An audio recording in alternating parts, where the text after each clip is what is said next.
The Cuban Twitter scandal, how the CIA tried to spark a revolution. Imagine a social media platform created to spark a revolution, secretly created by the US government to overthrow Raul Castro's government. Sounds like a spy movie, right? But this actually happened. Welcome to the story of Zunzuneo, Cuba's Twitter, and one of the most bizarre CIA covert operations in US history. Welcome to Quirky Crime Docs. Please like and subscribe so we can keep on bringing you these unique stories. Picture this. It's 2010, and Cuba is under tight control by its communist government, led by Raul Castro. The internet is heavily restricted, and information is controlled by the state. There's no Twitter, no Facebook, no free flow of ideas. But the US government, through the US Agency for International Development, or USAID, had a bold and secretive plan to change that. Their mission? Create a fake social media platform called Zunzuneo, a name inspired by the sound of a Cuban hummingbird's tweet. The goal? To undermine Cuba's government and spark a Cuban Spring, a revolution, inspired by the Arab Spring uprisings. Sounds ambitious, right? But here's where it gets messy. So, how do you build a secret social network in a country with almost no internet? Zunzuneo was a text message-based platform, like a stripped-down Twitter, designed to work on basic cell phones. USAID, working with contractors like Mobile Accord and Creative Associates, started by sending out harmless texts, think sports scores, music news, or weather updates, to attract Cuban users. At its peak, it had about 40,000 subscribers, which was huge for Cuba at the time. But here's the catch. None of these users knew the US government was behind it. To keep it secret, USAID set up a web of shell companies in places like the Cayman Islands and Spain, routing texts through foreign servers to hide their tracks.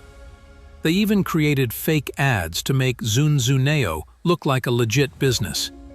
The plan was to build a big audience, then slowly introduce political messages to inspire protests, or what they called smart mobs, sudden gatherings to challenge the government. Oh, and they were collecting data on users like their age, gender, and even their political leanings without their consent. Shady, right? Zunzuneo wasn't run by the CIA, which you might expect for something this covert.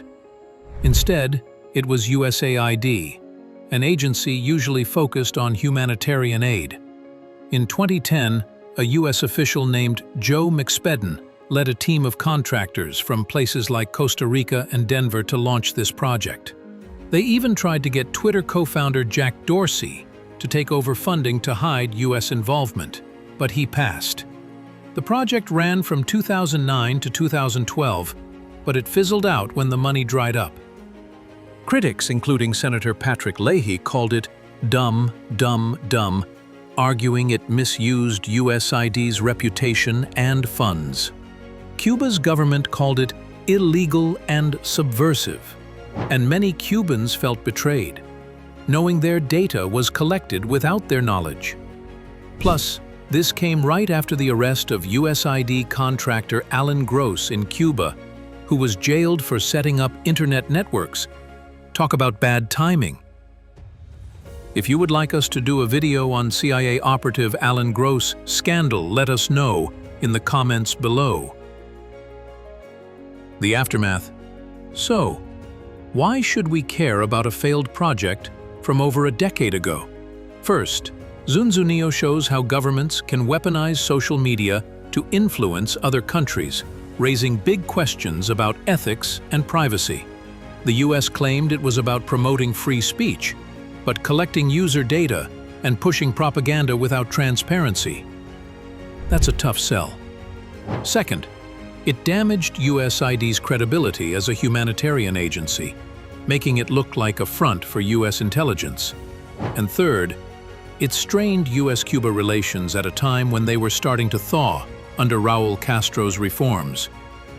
This wasn't the first or last time the US tried to meddle in Cuba.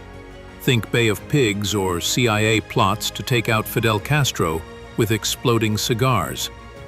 But Zunzuneo shows how digital tools have become the new frontier for covert operations.